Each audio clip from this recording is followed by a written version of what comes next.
নমস্কাৰ সকলোকে।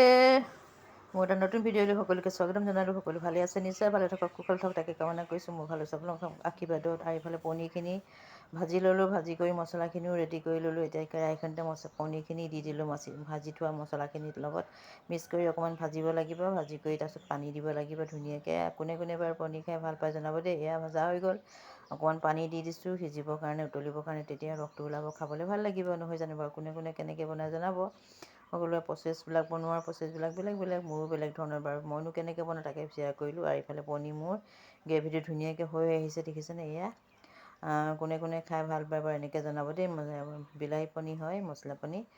বিলাহী আৰু পিঁয়াজ, আদা, নহৰু সেয়াই দিছোঁ, বেলেগ মছলা একো দিয়া নাই। লং ইলাচি দিছোঁ পিচি পেলাই। আৰু এয়া মোৰ পনীৰ ৰেডি হৈ গ'ল।